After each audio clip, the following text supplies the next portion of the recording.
आज एक बार फिर परशुराम का फरसा उठा है, क्योंकि घोर अन्याय हुआ है। मेरे शिष्य को अकारणी श्राप दिया गया है। मैं पूरे संसार का सर्वनाश कर दूंगा, मैं ध्वंस कर दूंगा। आज संसार में प्रलय आएगी, नरसंहार होगा। 21 बार इस धरा को क्षत्रिय विहीन कर देने वाला परशुराम एक बार फिर इस धरा को मानव विहीन कर देगा।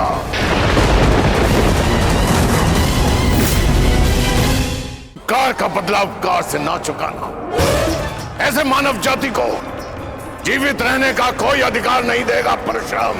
नहीं गुरुदेव, नहीं।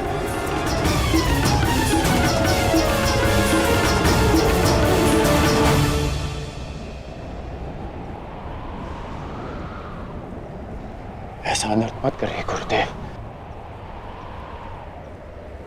शांत हो जाइए।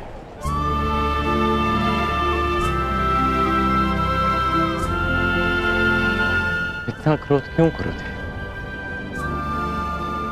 मुझे तो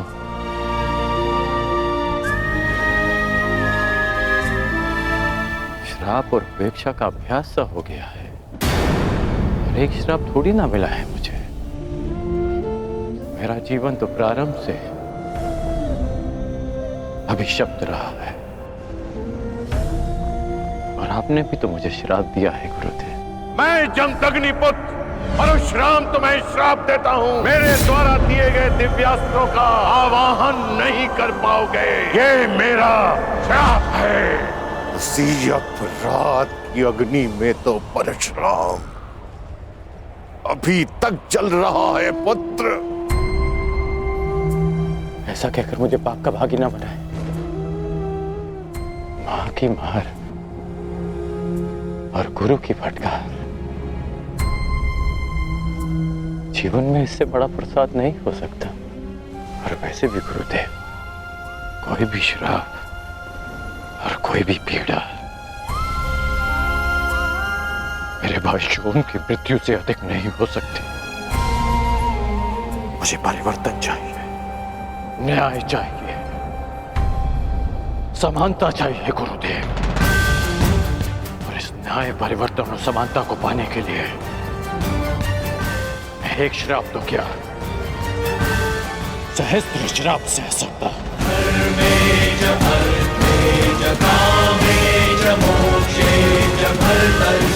और कोई श्राप आपके इस शिष्य को अपने लक्ष्य से, अपने कर्म पथ से हटा नहीं सकता गुरुदेव।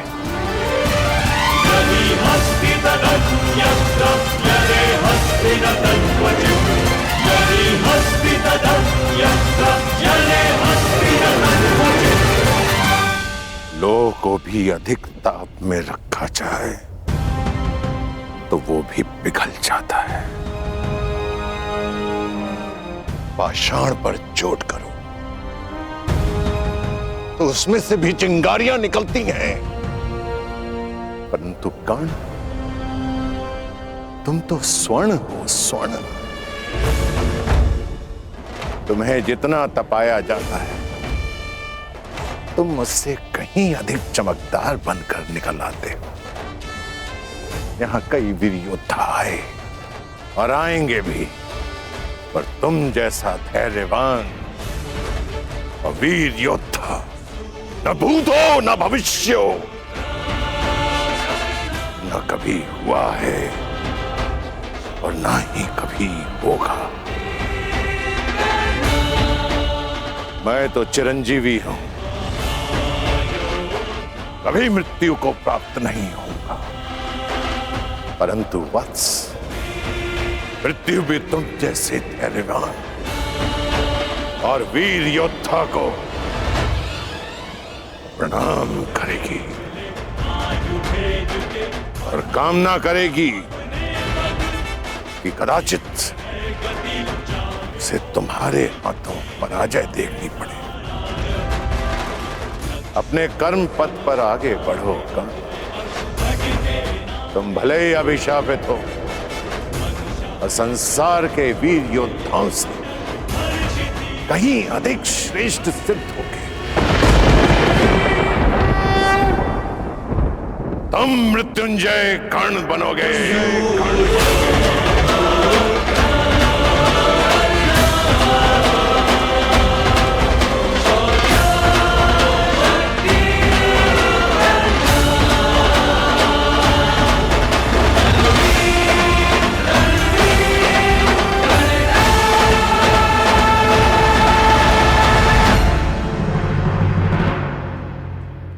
भले ही अभिशापित हो और संसार के वीर योद्धाओं से कहीं अधिक श्रेष्ठ सिद्ध होगे। तुम मृत्युंजय कर्ण बनोगे। मृत्युंजय कर्ण बनोगे।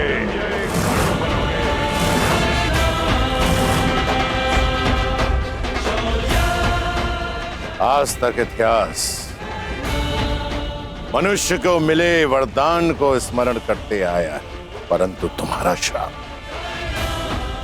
वरदान से कहीं अधिक स्मरणीय रहेगा इतिहास में।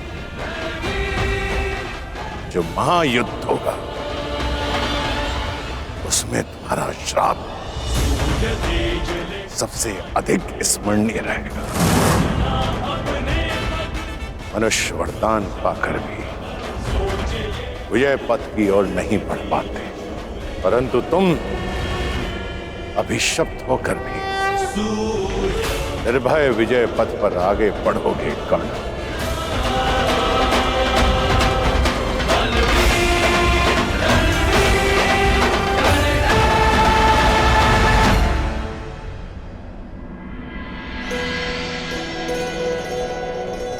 आंखों में इतना स्नेह लिए किससे देखी जा रही हो उर्वशी?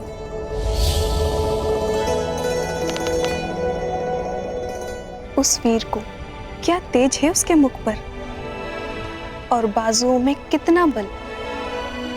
ये कौन से देवता है? ये देवता नहीं, ये देवराज इंद्र के पुत्र है, अर्जुन। अर्जुन?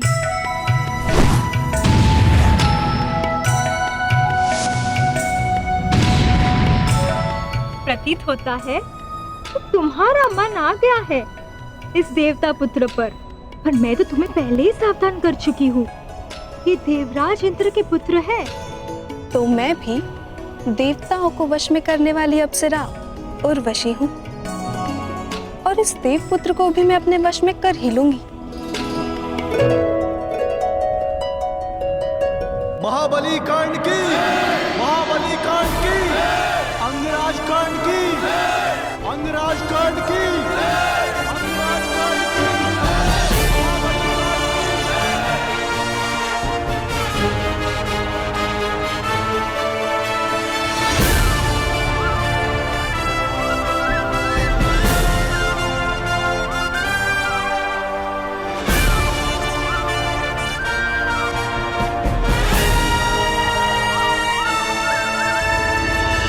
पिता महाराज, हस्तिनापुर ने आज दिग्विजय प्राप्त कर ली है, परंतु ये विजय मेरे मित्र अंगराज कर्ण की है। इसके दृढ़ निश्चय, इसके बाहुबल और इसके बाणों की धार ने हस्तिनापुर को आर्यव्रत का सर्वश्रेष्ठ साम्राज्य बना दिया है। मुझे यह बात कहने में कोई संदेह नहीं कि जिस प्रकार हस्तिनापुर पितामह भीष्म का सम्मान करता है, आज उसी प्रकार मैं दुर्योधन अपने मित्र कर्ण का सम्मान करता हूं।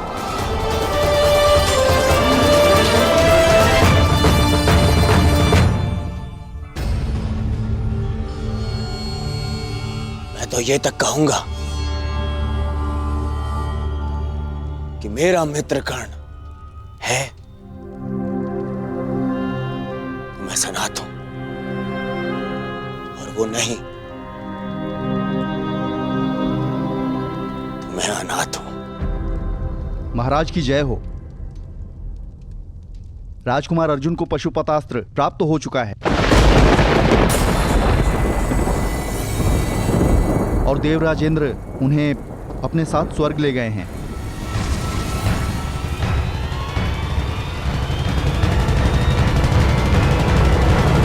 जो शक्ति तुमने इस दिग्विजय से प्राप्त की है पुत्र, उसका तोड़ केवल एक पशुपतास्त्र में मिल गया है अर्जुन को। अब यदि युद्ध हुआ तो बहुत भयंकर होगा। पांडव अपना प्रतिशोध लेंगे पुत्र, पांडव अपना प्रतिशोध लेंगे। तो हम क्या युद्ध से भयभीत हैं पिताश्री? नहीं, मैं युद्ध से भयभीत नहीं हूं पुत्र। मैं उन प्रतिज्ञा से भयभीत हूं जो उन पांडवों ने ली है।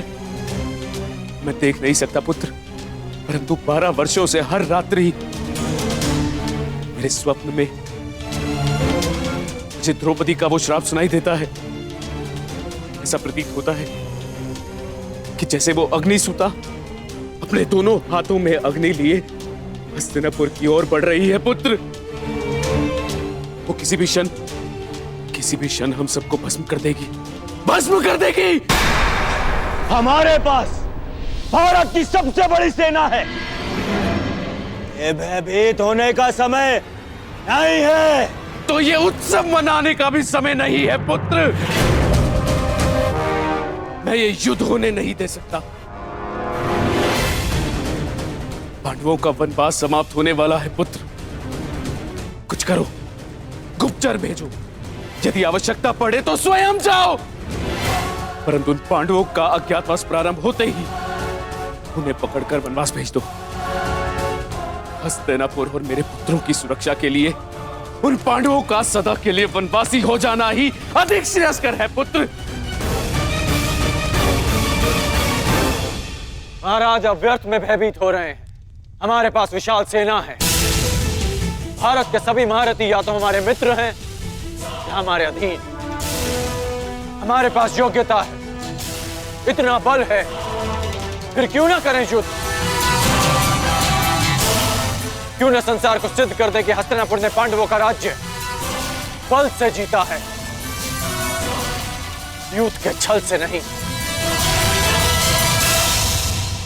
माना सभी महारथी तुम्हारे अधीन है कर्ण, परंतु मैं भाग्य को भी अपने पुत्र के अधीन होते देखना चाहता हूं। मैं भाग्य को कोई अवसर नहीं देना चाहता और ना ही उन पांडवों को।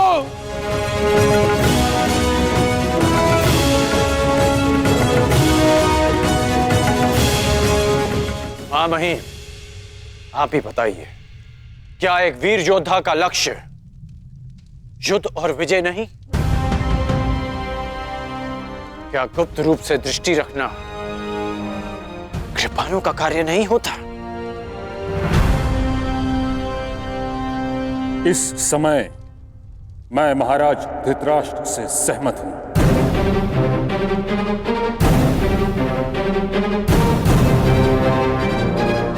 हमें शीघ्र ही पांडवों का पता लगाकर उन्हें पुनः वनवास पर भेज देना चाहिए।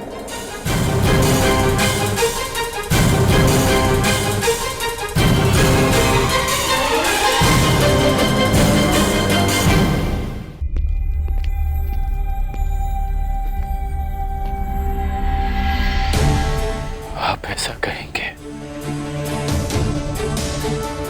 ये तो मैं स्वप्न में भी नहीं सोच सकता था मामाई। गंगा की धारा को अपने बाणों से रोक देने वाले भीष्म, गुरु परशुराम से अपराजय रहने वाले भीष्म, आज युद्ध से भयभीत हो गए।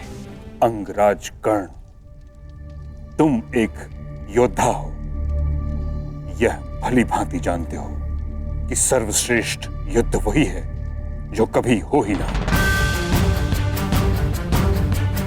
महाराज धृतराष्ट्र ने जो निर्णय लिया है वही उचित है। मैंने हस्तिनापुर की सुरक्षा का प्रण लिया है, जिसमें हस्तिनापुर की निर्दोष प्रजा के साथ साथ उसकी सेना भी सम्मिलित है। सबके पास मेरी भांति इच्छा मृत्यु का वरदान नहीं। यदि बिना युद्ध के वो सुरक्षित रह पाते हैं तो यही श्रेष्ठ है, और इसमें कोई अन्याय नहीं, क्योंकि नियम यही था। यदि अज्ञातवास में पांडव पहचाने गए तो उन्हें पुनः वनवास पर जाना होगा। परंतु मैंने 12 वर्षों तक जो शक्ति एकत्रित की है वो युद्ध के लिए की है, हस्तिनापुर की सुरक्षा के लिए की है। शक्ति की सृजन का अर्थ ये नहीं कि उसे यूं ही व्यर्थ जाने दिया जाए। तुम्हारे एक अधूरे द्वंद्व को पूर्ण करने के लिए हस्तिनापुर के अस्तित्व की बलि नहीं दी जा सकती।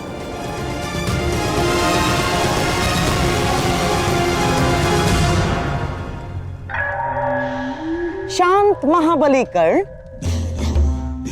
शांत हो जाइए महामहिम। महाराज, यदि आपकी आज्ञा हो तो मैं कुछ कहूं? आज्ञा है।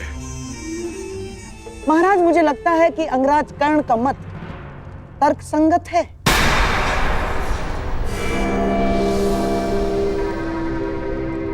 हमें युद्ध के लिए प्रस्तुत हो ही जाना चाहिए महाराज, क्योंकि यही योद्धाओं के लिए उचित होगा। मामा श्री, अब हाँ मेरे प्यारे सम्राट, कर्ण बिल्कुल उचित कह रहा है। और क्या हस्तिनापुर की शक्ति पर तुम्हें तनिक भी विश्वास नहीं? अपनी गदा पर, दुशासन के बाहुबल पर, अंगराज के तेज पर, गुरु द्रोणाचार्य के धनुर्ज्ञान पर और महामहिम के प्रहार पर तुम्हें तनिक भी विश्वास नहीं है दुर्योधन? इन सब वीरों के रहते यदि हमने कायरों की भांति पांडवों को वन में भेज दिया तो क्या लाभ?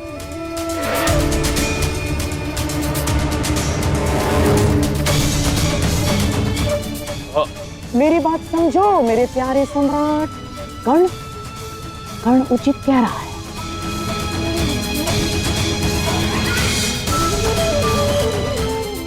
इतिहास हमें युद्ध में छल करने वाला कृपण समझे, उससे अधिक श्रेयस्कर। इतिहास हमें युद्ध में वीर गति प्राप्त करने वाला वीर समझे।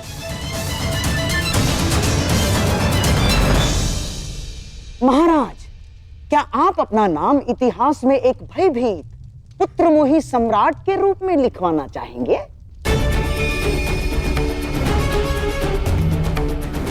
बारह वर्ष महाराज, 12 वर्ष मैंने कर्ण के समक्ष रहकर बिताए हैं, और 12 वर्ष मेरे सम्राट दुर्योधन ने कर्ण के साथ मिलकर जो पराक्रम किए हैं, जो तपस्या की है, उसे हम यूं ही व्यर्थ जाने देंगे महाराज? ना, उस तपस्या को, उस पराक्रम को यूं ही व्यर्थ नहीं जाने दे सकते महाराज। हम राजनीति में कूटनीति का बहुत बड़ा स्थान होता है महाराज, माना, परंतु कभी कभी युद्ध ही एकमात्र त्राण रह जाता है। कहीं इतिहास ये कहकर हस्तिनापुर का अपयाश ना करे महाराज कि उसने अपना अंतिम युद्ध द्यूत की बिसात पर खेल डाला ना। विश्वास करो दुर्योधन, यही एकमात्र अवसर है। मान लो मेरी बात।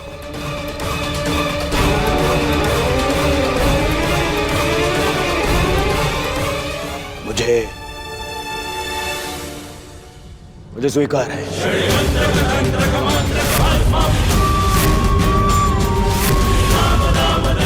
यदि युवराज की यही कामना है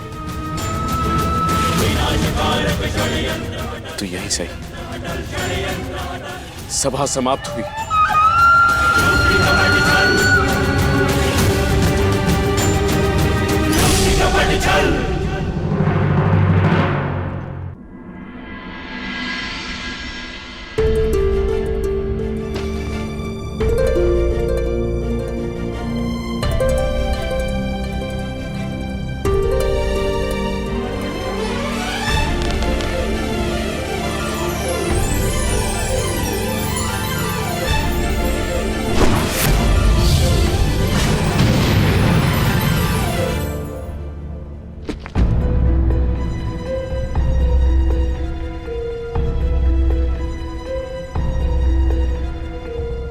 मेरा तुनीर कहाँ गए?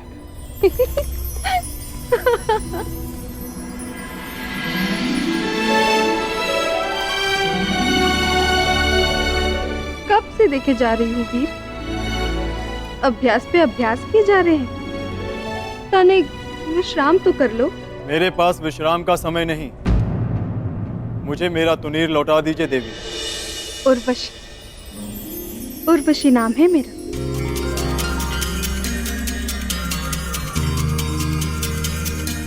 देवलोक की प्रधान अप्सरा हूँ मैं। हम स्वर्ग भ्रमण पर जा रहे हैं, आप भी चलिए। क्षमा चाहता हूँ देवी, मैं यहाँ स्वर्ग भ्रमण के लिए नहीं आया। मैं यहाँ इसलिए आया क्योंकि मुझे कुछ पापियों को नरक का मार्ग दिखाना है। शीघ्र अपना अभ्यास समाप्त करके मुझे अपने भ्राताओं के पास जाना है। जो दूर है उसकी इतनी चिंता, और जो समीप है उसका प्रेम और अभिवादन स्वीकार ही नहीं रहे हो। मैं तुम पर मोहित हूँ वीर, मुझे प्रेम दान करो, मेरे मन की अग्नि को शांत करो। क्षमा कीजिए देवी, मैंने 13 वर्ष का ब्रह्मचर्य व्रत लिया है।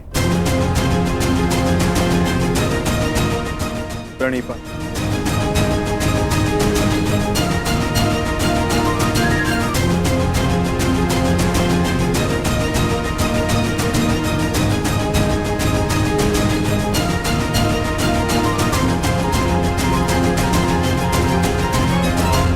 पाना तनिक कठिन है वीर, और यदि लक्ष्य जितना कठिन हो उसे पाने का आनंद दुगना हो जाता है। आपको अपना ब्रह्मचर्य व्रत तोड़ना ही होगा।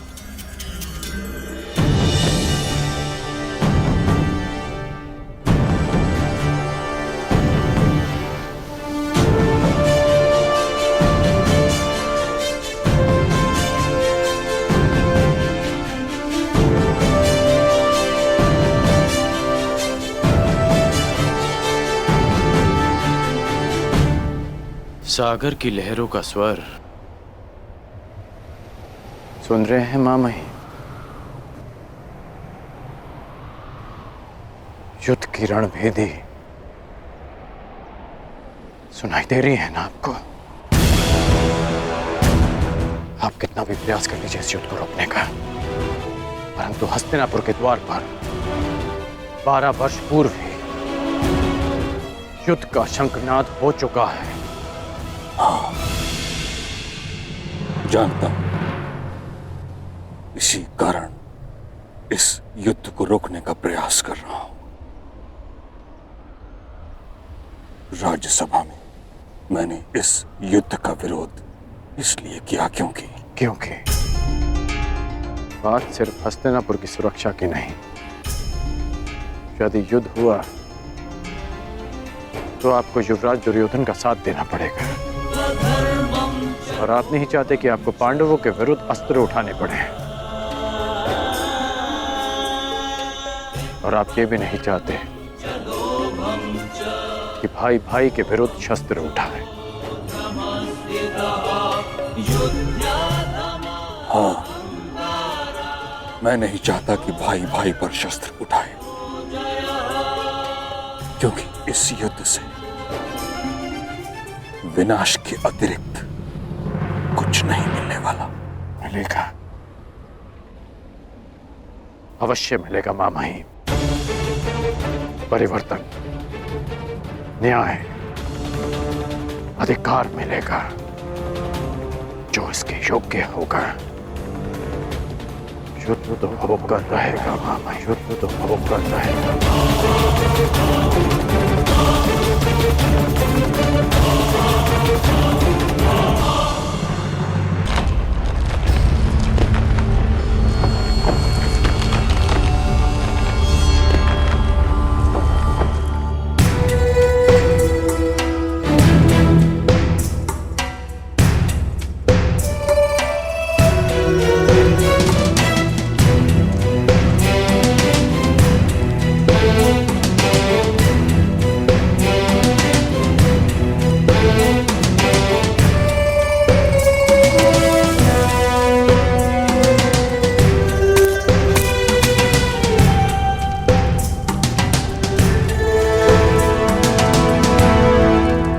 ये गुफा वनवास के समय भीम ने खोजी थी। ये गुफा गुप्त है, यहां पर कौरव कभी नहीं पहुंच पाएंगे। जब तक भीम और अर्जुन नहीं आ जाते, हम सबको इसी गुफा में यहीं पर रहना है।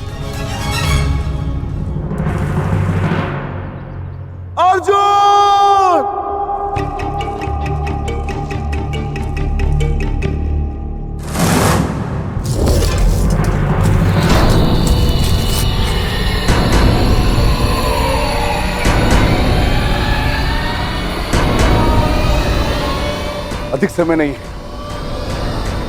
सूर्यास्त होने वाला है। नकुल, सहदेव, तुम दोनों पांचाली की सुरक्षा करना, जब तक मैं भोजन का कुछ प्रबंध करके आता।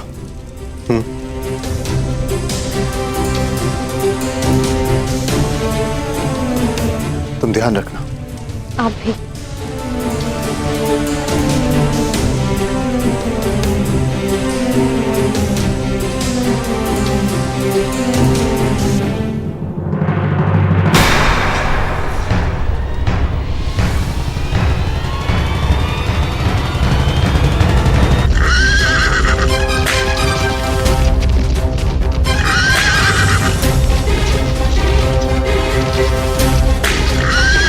लक्षागृह कांड में मुझसे विलंब हो गया, चाहकर भी मैं द्रौपदी का चीरहरण नहीं रोक पाया, परंतु अब मैं विलंब नहीं होने दूंगा। मैं किसी भी प्रकार पांडवों को फिर से 12 वर्ष का वनवास नहीं भोगने दूंगा।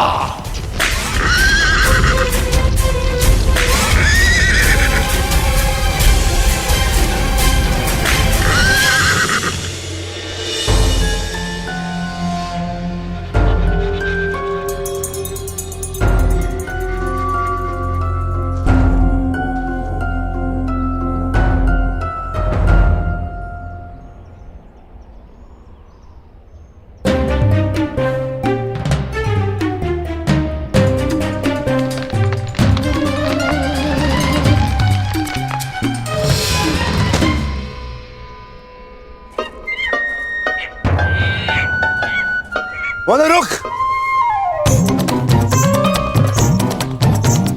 मूर्ख वानर, वो मेरा आ रहा है, दे मुझे। हट हट!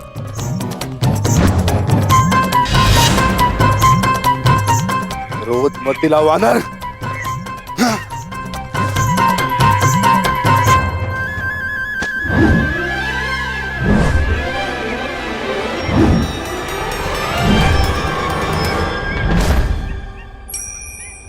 समझ नहीं आता, अभी ये वानर उस वृक्ष पे था, इतनी लंबी छलांग,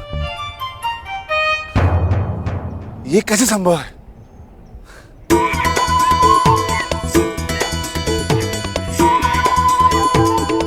वानर हट! इतना चंचल है, हाथ में नहीं आएगा, कुछ तो करना होगा।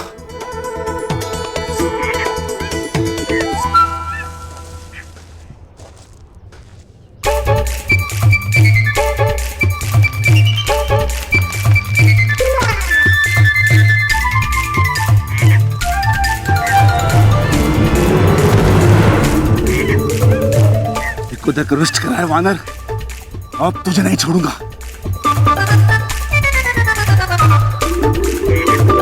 रुक वानर, रुक।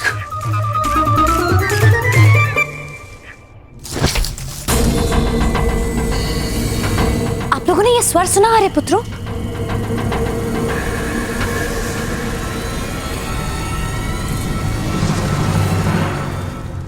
कुछ नहीं है पांचाली।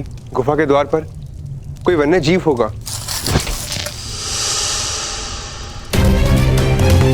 कहीं ऐसा तो नहीं कि आर्य युधिष्ठिर पर कोई संकट हो? कौरव हमें ढूंढ रहे हैं, कहीं उन्होंने आर्य युधिष्ठिर को बंदी बना लिया तो? व्यथित ना हो पांचाली, मैं भी जाकर देखकर आता हूँ।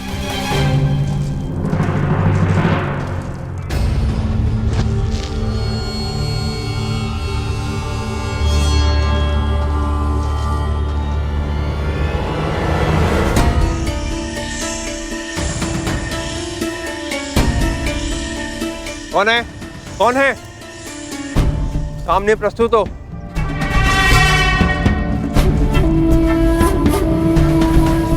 कौन है? कौन है वहां?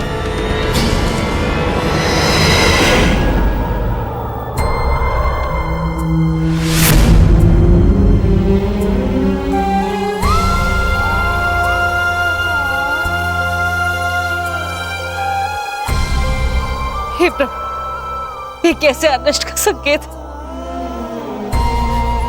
मेरे पुत्रों की रक्षा कर। भाग क्यों दुष्ट, सामने आ।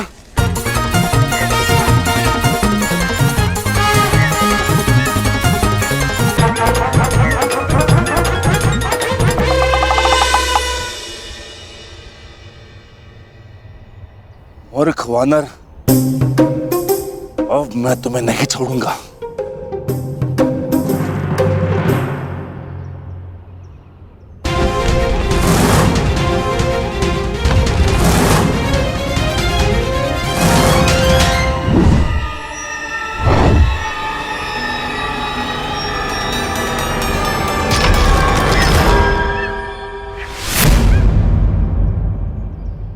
किसी साधारण वानर के वश की बात नहीं है ये।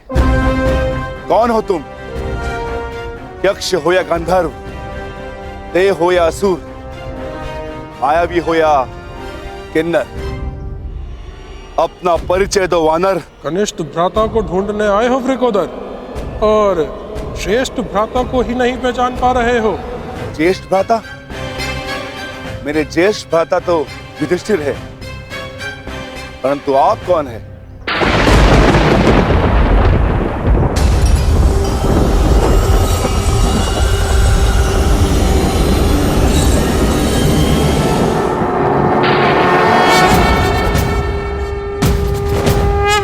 अंजनी गर्भ संभूता कपिंद्र सचिवोत्तम, अंजनी गर्भ संभूता कपिंद्र सचिवोत्तम, राम प्रिय नमस्तुभ्यं हनुमन् रक्ष सर्वदा, श्री राम भक्त हनुमान की जय।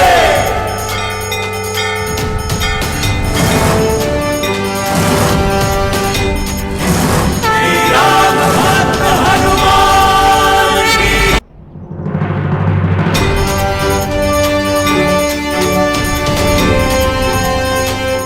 महारुद्रावतार, पवन सुत, केसरी नंदन, महाबली हनुमान। जय हनुमान ज्ञान गुण सागर, जय कपीस तिहुलो। मेरी दुष्टता क्षमा करे महाबली। मैंने स्वप्न में भी नहीं सोचा था कि आपसे भेंट होगी। मुझे क्षमा कर दो।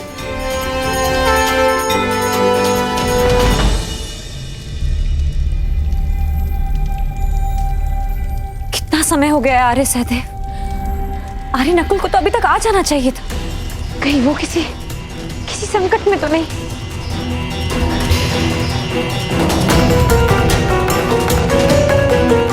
चिंतित ना हो पांचाली,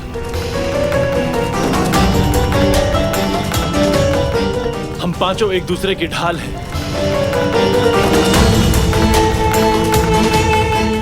एक जीवित रहते दूसरे को कुछ नहीं हो सकता। मैं जाकर देखता हूं।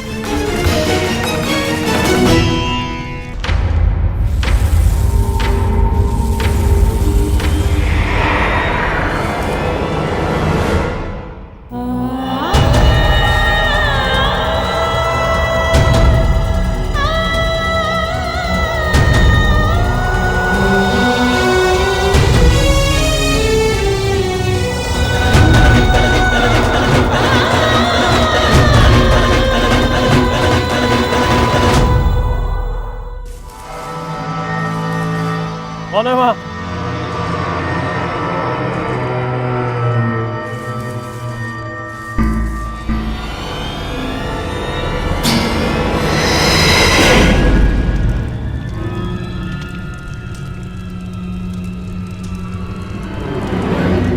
बस कुछ क्षण और मेरे प्यारे सम्राट। जामाता श्री जयद्रथ अपने कार्य में सफल होंगे और हम अपने मंतव्य में। ये पांडव हमेशा जीवन भर वनवास में ही रहेंगे। और जो युद्ध लड़ने की तैयारियां कर रहे हैं ना पांडव, वो युद्ध कभी कर ही नहीं पाएंगे।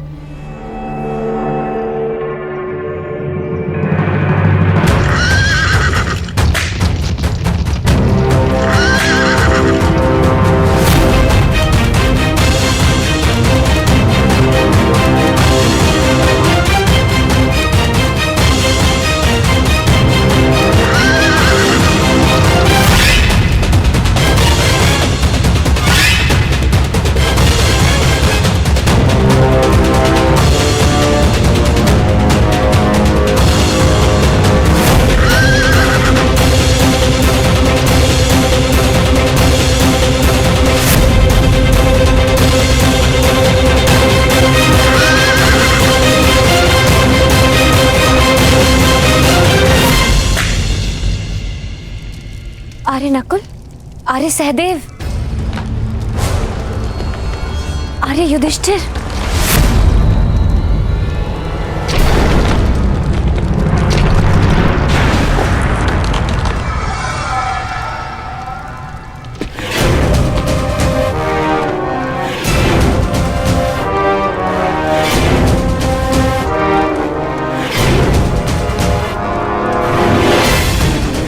पांचाले,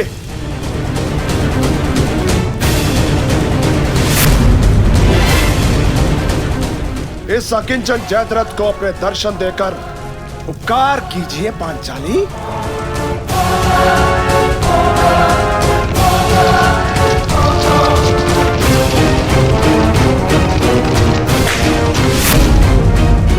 मैं जानता हूं पांचाले, तुम इसी गुफा में छुपी हुई हो। छिपने के प्रत्येक प्रयास व्यर्थ है पांचाली।